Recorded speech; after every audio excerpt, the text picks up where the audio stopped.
so far.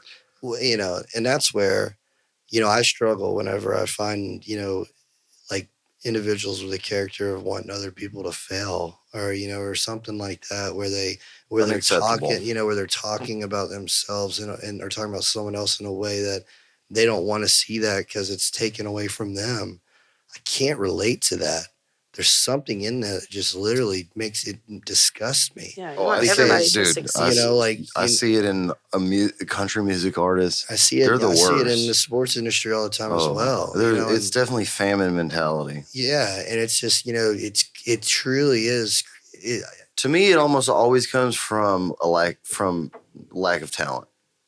Not Honestly. even that. Just insecurity, really. Yeah, they I mean, just at the hate end of what the day, you it's got. fearing of. I mean, there's a sense of pride, I think, or a sense of something that they I that's they're can't have it. Neither can you. yeah. Well, I think of it a lot of like in the music scene, like they're in it just for the fame, just for the accolades.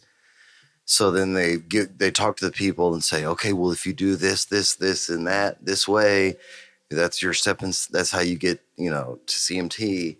And then they see me like saying whack ass shit, being me, but it has traction. Mm-hmm. And I think that's where it's like that anger comes from. Is they just like, I'm doing all the things this A&R guy told me to do.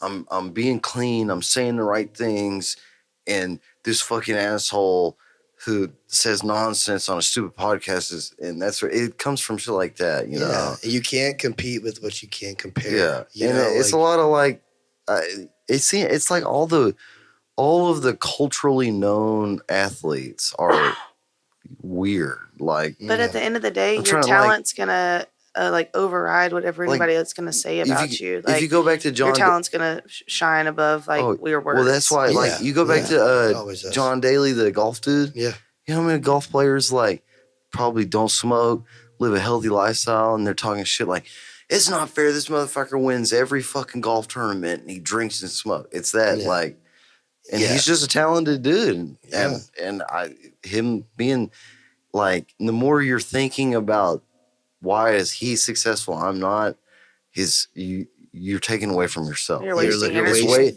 wasting time. You could be figuring out why you're not hitting. Yeah, and that's where it kind of go back to it.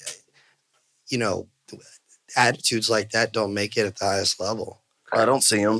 I don't, and I don't see them. I don't see them go to the next level. And even if they get there, they don't last long. Because it won't last. In the music industry, if they've got a little bit of traction and they keep that attitude, the moment your numbers are lower than the last one, you're done. Yeah, that's what you're gonna get. And it's the same, I guess, in sports. Like, you want to act like a dickhead, like you're God.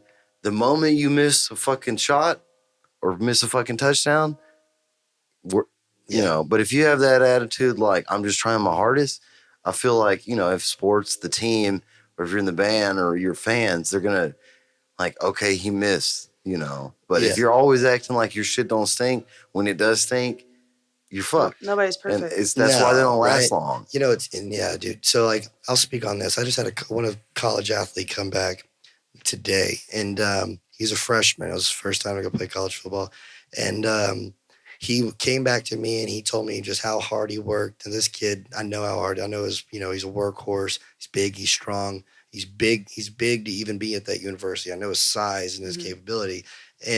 But he was working so hard to be a scout team player of the week. He just wanted that label. He worked so hard, and he just didn't get that label. I want to get signed. He was wondering why. He wanted that attention. And he came to me. He's like, I wanted it so bad. That was my goal for the beginning of the year, to get that. But kids that were, and he didn't miss a workout, wasn't late to a meeting, wasn't late to anything. But there were kids that were late or missed things that got scout team player of the week. And there's a lot of them that did. And it didn't resonate with him why he didn't get it. And all of what I had to say to him was, they know you. So they know how to make you go through even more adversity. Mm-hmm. Do they think giving you, you're still working hard. But what I told him, you're going to work yourself into a full scholarship. Don't be worried about getting some award. Yeah. Like you need to, it's about the grind in the dark. Or let your frustration be motivation. Yeah. Like you can't. And I've heard a lot too from, like in that situation, like there's a lot of those dudes that like, I want to be this label, and they do. They don't miss a practice. They don't miss nothing. But that's not everything. And I think a lot of dudes that hold the key, like they give the guys that still have the talent and perform, but they're not like laser focused on this label and at practice every day, because that doesn't translate to game time. True. That doesn't always. And that's why, no, and it's good to tell those guys, like, and it's good to come from an angle like, dude, you're putting in the work, but they see like you're giving off energies like you've obviously you come to practice, you put in the work, you think about it all day, but it's something about game time energy. That's choke that energy. Spark. Yeah. And that's why dropping the ball. That's why they pick these dudes that like still perform when they need to perform, but they're not as dedicated, because that energy translate to like game day. Are you going to choke or not? And it's the same with the Navy SEALs. Like the dudes that show up to Hell Week, who are like swole as fuck, run fucking 2:50 marathon time, they don't make it. It's like the dudes that are like skinny you would never expect, like, but they can at the time. Yeah, and it's almost like too much pressure. Yeah, you're putting almost too much pressure on yourself, right? And exactly. And it's hindered, because I see musicians, they do YouTube videos. Their YouTube blow up on social media because they can shred like nobody's fucking business. But then when they get on stage, it's like the lights, the people, it's so, I mean, in that real talk sports at that level, it's a performative. Yeah, for sure. At the end of the day, you're performing just like I am when I'm on stage. Always. And it's like, you're always performing. Just like any guitar player I know can count on that are better than me. Just like you could go to the gym every day, be huge, have the best fucking reps, best fucking max, but that doesn't always that's the base level work. You need to have that work. Yeah. But if you're going to get caught up on just end goal, when it comes, you're going to choke. Like it's going to, and no, it's a good point. Good point. That's what it's about, managing, the pressure and the, and I feel like it's good to practice or work out.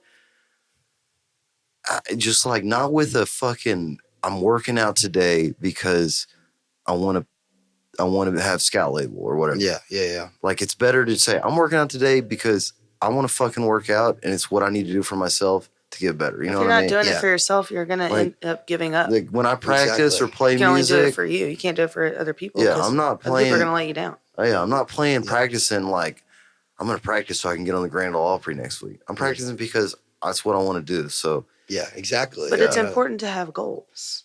And the reality of the truth is, sometimes the hard reality is there are just some people that can't. Yeah. You could be the most dedicated motherfucker, but at performance time, you just don't have it. And that's the lights are on, man. Yeah, that's the hard truth. I've seen some guys come across me that have been that way, very much so, right? They're not the fastest guys, not the biggest guys. When the lights are on, when that pigskin touches their hands, it's they turn that's it what on, they want, and that's what they. And it sells better, honestly. Underdog always sells better. It's funny you say that, because the direct mentality of like one athlete I can almost put that did both. That was literally a lights on. When it had that spark, that star power. He had that, but he did pretty much everything right. He got drafted in the 4th round, and it was Ito Smith. That was one of my first guys. Yeah. He was out of Southern Mississippi. He was a guy signing autographs for the kids at the end of the game, but he was also now coming being his trainer. I love you, Ito, but he was one of the hardest damn athletes I ever trained in my life, because there was one variable that I could not control, and that was his effort. He was never going to give me what I wanted on that laser, just tell me how fast he was. Then he would give me if I gave him a football in his hand. Yeah. or even and told him to run, let alone just if a football it were to be in the game, him catch it and run, it wouldn't even compare, And so like that was a hard variable to try to manage him through a process to get him drafted. Yeah. But it was off those character points is why he did. You know That's what I mean? sells, and it's a money. And a lot of the artists the same way. They, like they're a motherfucker to work with in the studio. They're a motherfucker to work with, but it's just they get on stage and Prince was notorious as a fucking asshole. Like people hated working with Prince, but it's like that same energy. Like you can't fucking deny when everyone's watching, they turn it on. Yeah, right. And I don't want to compare myself to them, but a lot of that energy I have, I feel like, and I strive for that. Like, but it's not even I strive for it. It's like, again, to go back to the point, like when I play shows now and they're not like packed, I'm visibly like not as excited. Mm-hmm. And people take that as like, oh, are you too good? And I'm not. Like, I'll play for anybody. It's for some reason, like the most packed shows are the ones that I do the best. Like, the best solos. It's just an energy transfer. Yeah. 1,000,000%. Absolutely. Like, I need the crowd. And when they're there, it's like.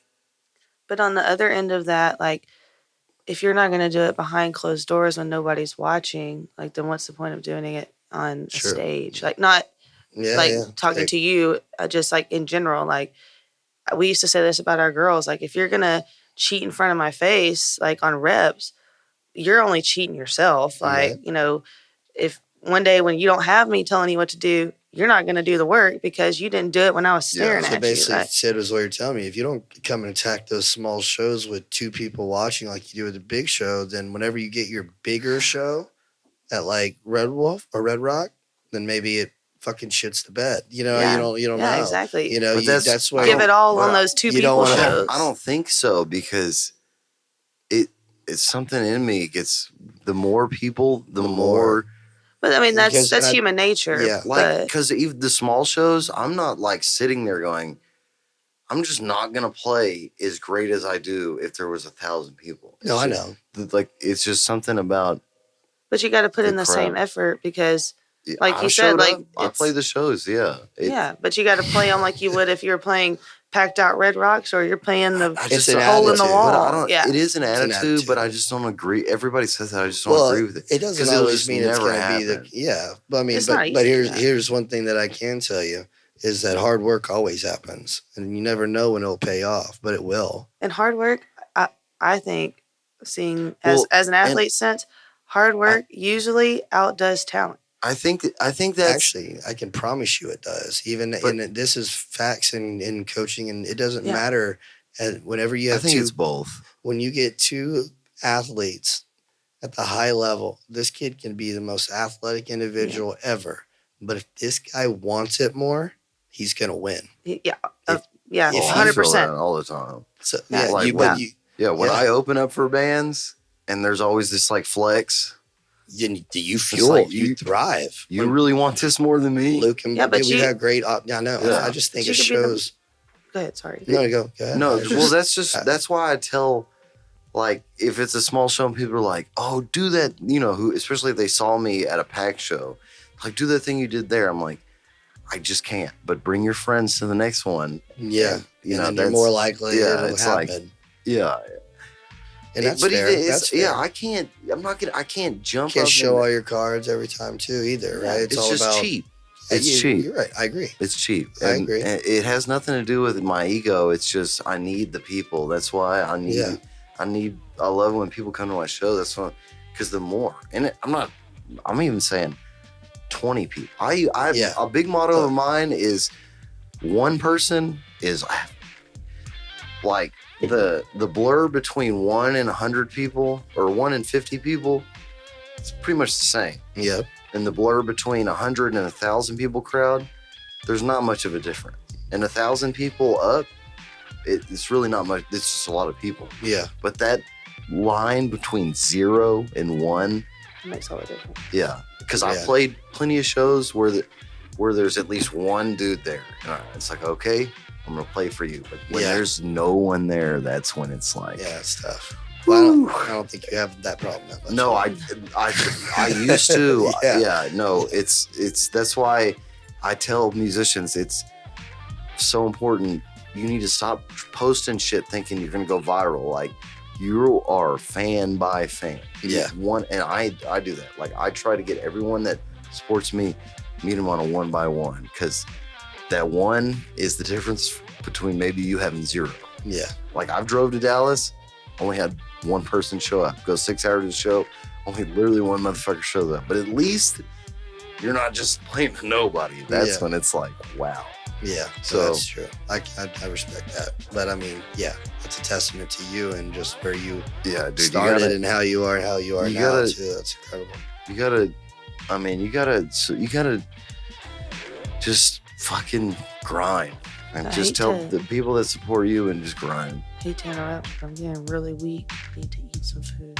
Yeah, I already thought about that. There's no doubt. Yeah. I'm definitely. I'm squatting tomorrow, and I need some fuel. I need to take a shot. I'm going to the bar. Unless I'm coming. Not me. I'm about to carve up so I can squat tomorrow. I said we were going to stop like 30 minutes ago. We just started talking. Do you have anything else you want to say? Anything? Man, I feel like we covered. I mean, I have nothing. How can we, the viewer, the listener, reach out and find you and sign up? Or whatever, either one. If you want to find me personally, you can come to any show that Dalton Earlshreds might be playing at. Or, I'm going to be sitting right next to him. We're going to be having the time of our lives. Mason Kreger and the Gulf Coast. Thank you, bro. Especially if you're a beautiful woman with lots of money. Hey, AP is my concert boyfriend. I don't share him. True. Until he finds a fucking millionaire. No, I support it. Come to dance. But if you want to see me, that's where I'll be. But you can follow me at, on Armed Sports or Armed Coaching, since that's really I'm active right now as we go into, 2023. COVID's over. Absolutely. So, COVID has been over. Let's get better then. So I can reach out to you on Armed Coaching. Armed Coaching, Austin Potter 34, Armed Sports Medicine, Armed Sports Performance. It's a whole, just Armed Sports. Awesome. Come by there. See the operation. Great facility. Y'all follow Earlshreds, TikTok, Instagram, YouTube. Please, y'all follow the YouTube. Don't forget, I post 15-minute clips of the podcast, and I also post the entire video podcast on YouTube. The YouTube channel is Earlshreds. Y'all don't forget the merch store. The fall collection is up. I've got some awesome sweatpants. I don't know, maybe you can see them in the GoPro shot. These are for sale. People like these. The chainsaw jacket, the chainsaw shirt is up.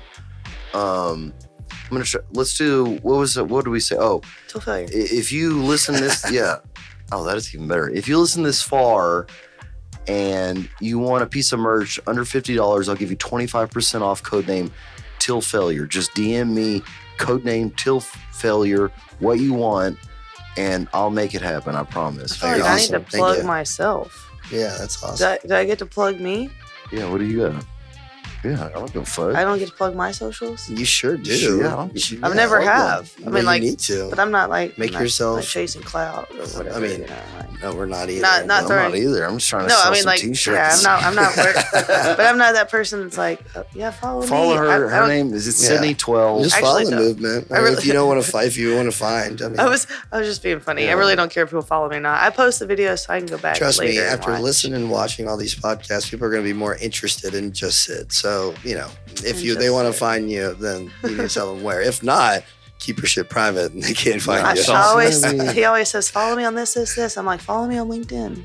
Yeah, right. Yes. Yeah, that's the real shit, right? See who I endorse. See who endorsed me. Yeah. Right. Actually, don't follow me on LinkedIn. Follow me on LinkedIn.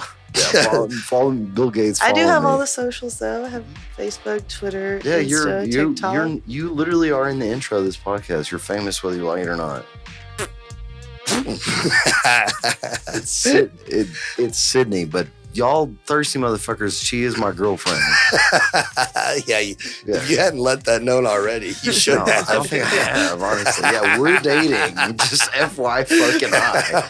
Are we? Yeah, we are. I don't know. I don't think I have. We haven't said you're here was for that this official? moment. Really? You actually called her your girlfriend. Yeah. You accepted. Sydney Shreds. Holy shit. Sydney Shreds. Whoa. Yeah. My mind's blown. Now y'all know. The whole world. My whole world just got like turned upside down. Yeah. All right, well. Wow. I love it. Thank you guys for even having me. This has been absolutely. Awesome, dude, always. Please come back. For sure, man. Yeah.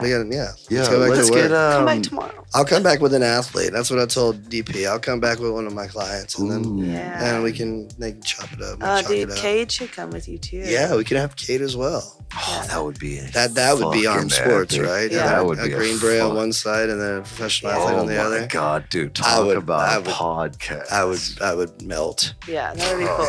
I would melt. They would both make me nervous on the podcast, and all of them together, all of us together, just make me nervous. I'll sit outside and watch the window. It was a sunny day in Fallujah. Stop it. Awesome. Well, this is exciting. I'm excited to see your online platform just blow up. For sure, man. Thank you. What'd y'all think of the mics? This is not. They sound great. These mics are awesome. Dude, I feel like professional. Yeah, I feel like I'm singing into it. This will probably swear. I can't wait until my voice does get better. I'm gonna come back with my guitar and just fuck around with this thing. Just see if I can sound like Mason. You can do a song. Yeah. That way I can start covering Gulf Coast Drifter songs at karaoke bars and shit. Please, yes. I swear I will. We need to get that. I need a karaoke stuff. I need to go to. I'll do 8 points. Dude, can you imagine Austin ain't easy.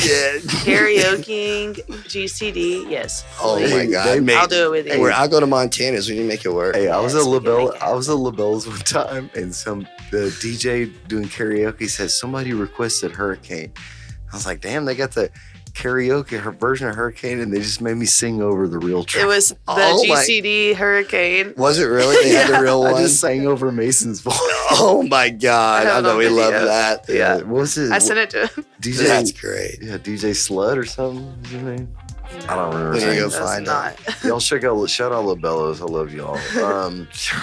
Awesome. Yeah, the Earlshreds.com, Earlshreds, Shopify, all the things. I love you so much, and be on the lookout. The podcast before this one was awesome. There was a performance, so y'all be on the lookout for this one and more. I love you. Rock on and peace out. Peace out. Bye. Awesome, dude. It's hurting.